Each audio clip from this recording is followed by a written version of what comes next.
Good evening. Just give it a moment as people join us. Outside the window at the moment, I can hear the beginnings of the evening bird song as all the wildlife just outside my office starts to settle down. I love this time of year.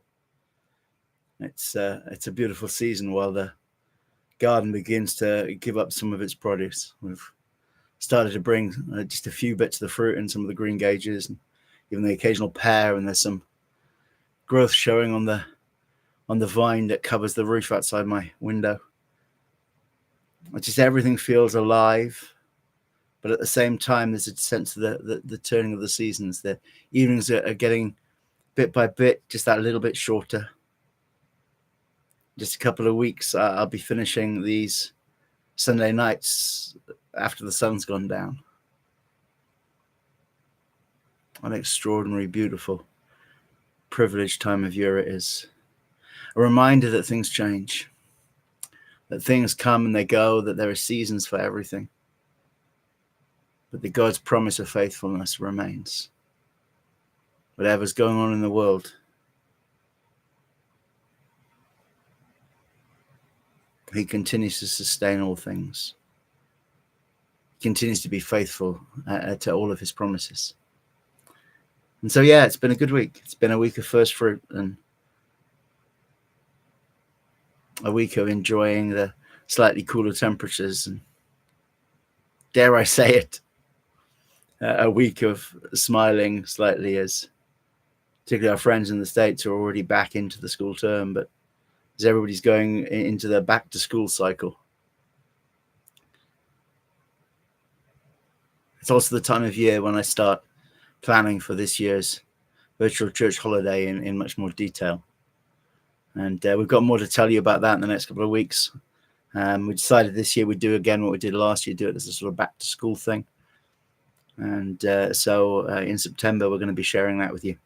But we'll have a bit more information next week about exactly when and the details of it. But we're excited by that. And again, it's one of those markers in my year. It's one of those that the seasons are turning.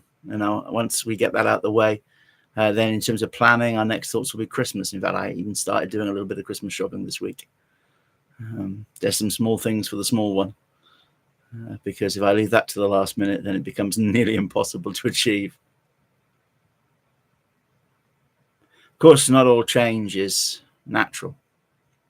Some of it is social. Some of it is relational. Some of it is the things that we're going through. And particularly this last month, I think I've seen more examples than ever of dear friends reminiscing with rose-tinted spectacles and wishing for a past time, a period in their lives, generally when they were young, when there wasn't a huge amount of responsibility. And of course, for many of them, they can look back to a wonderful childhood. A good friend of ours just this last few days has been reminiscing on how wonderful the world was when they were a child. And of course, it was for them. Their memories are not wrong. Their childhood was idyllic, but it wasn't shared with the rest of the world. And so as I was getting ready for tonight, I was thinking, well, in this changing world, in this world of uncertain alliances and unpredictable events, this world where some of the established order is failing, and who knows what tomorrow will bring, where increasingly it's clear that you can't trust the word of anybody with power or authority. What do we have as Christians? What have we got that's different? What have we got that we can offer to this world? And of course, the most famous declaration of it comes in Malachi. Malachi 3:6, God speaking through the prophet says, "For I am the Lord, I do not change." No matter what else is going on, God is consistent.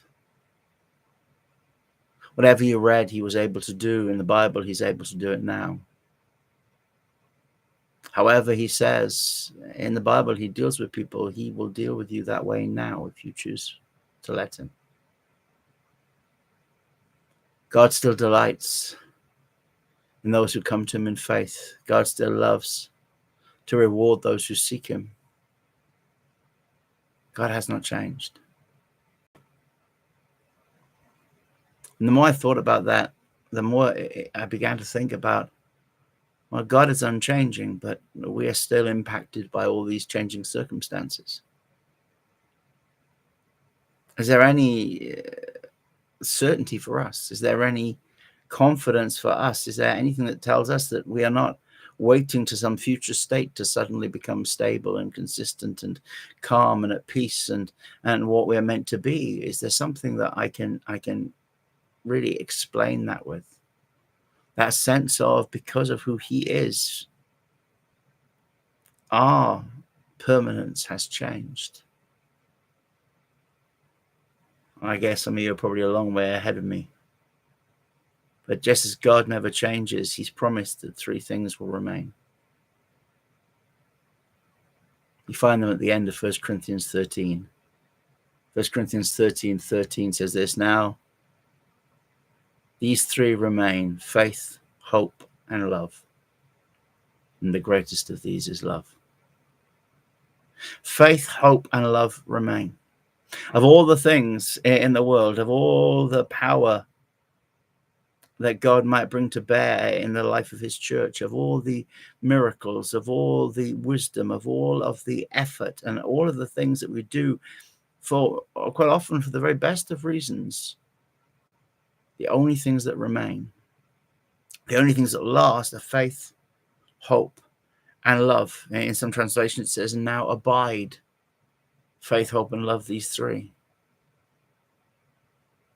They're here to stay. No matter the circumstances, no matter what we endure, no matter what else we might achieve, those are the things which have a future. Those are the things which can be a legacy. Not the stuff that we build, not the wealth we accumulate, not the connections that we make, not the words that we speak, but faith, hope, and love. I was thinking about that and thinking, well, if they're all that remains and God alone does not change, then what does that say about us? What does that say about our position? And as I was praying, it occurred to me that faith, hope, and love have one thing in common. One thing which is true of all three of those abiding things: that they do not exist without people and relationship.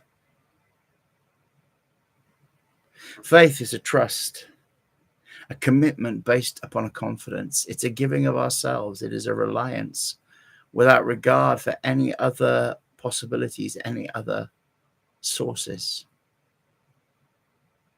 Faith is impossible without relationship.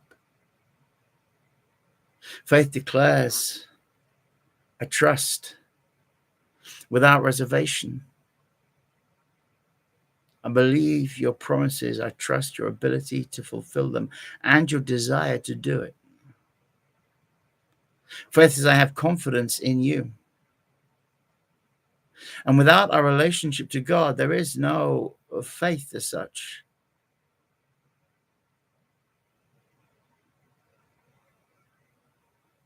And so no matter how time may change, no matter how circumstances may shift,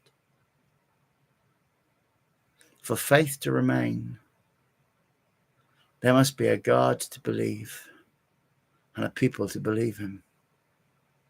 It's not just that, hope. Hope. Paul puts it like this. He says, why would someone hope for what they already had? Given that God is omnipotent, he is all powerful, he can create whatever he wants whenever he needs it. All things are made by him, through him. He sustains all things. God doesn't need to wait for anything. But he's given us hope. Hope that is based on what he's spoken. Hope that is not some wishful thinking or some fanciful expectation of God's goodness. But no, it is an absolute certainty because it's based in the words that he has spoken.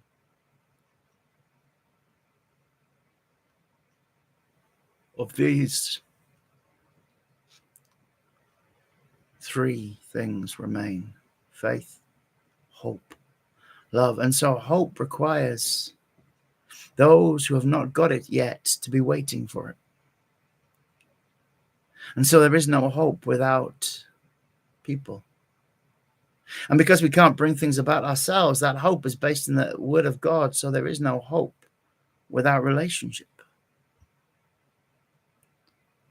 There's no faith without those who trust in the one that they trust in. No hope without those who expect and the one who has promised. There's no love.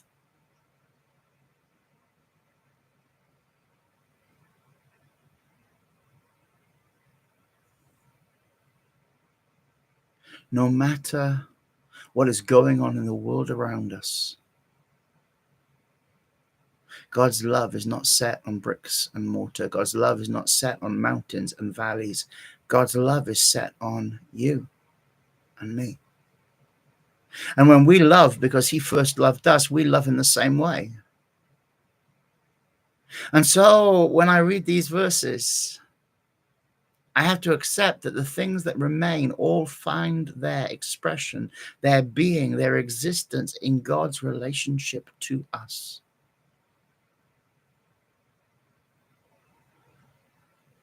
And so if they're all that remains, and they need hearts to find a home and minds to be established, they need people who trust and people who obey and people who rejoice in and people who expect and people who love.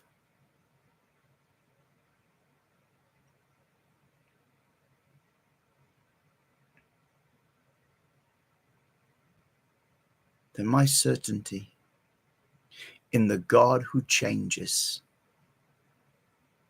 not for anything or any place or any people, not under any pressure, not by any measure. He is undiminished by his inclusion of us in his life.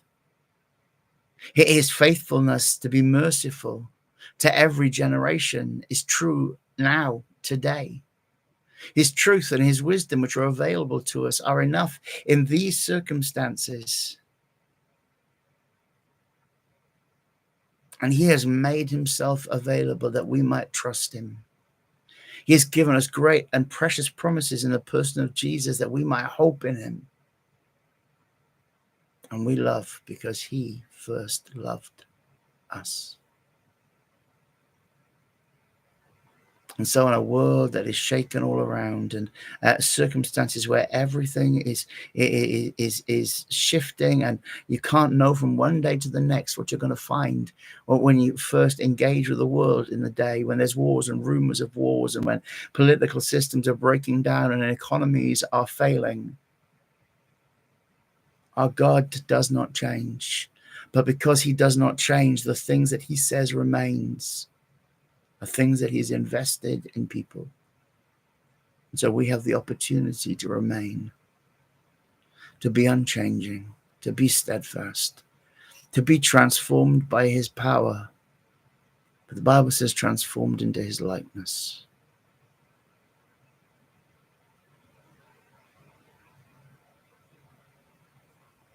It's easy some days to think, well, if I could just get back where I was.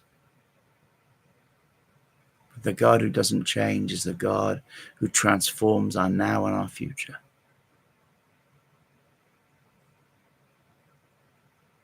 He still saves. He still heals. He still makes all things new. He's still a God whose mercy has triumphed over their judgment. He's still a God of great, unimaginable mercy and a love beyond the scope of our understanding. And the things that he has established to remain for eternity are all things that he has invested unreservedly in people like you and me. God bless you. That's our thoughts for this evening. You can check the details underneath if you want to get in touch. Like I said, we're starting to put things together ready for this year's virtual church holiday. Like last year, it's going to be in early September, probably. We're just finalizing some dates and making sure that it fits in with everything else. but we'll give you some more details of exactly what and when, and maybe give you a little bit of an insight into the theme next Sunday night. Have a great week. The Lord bless you. Good night.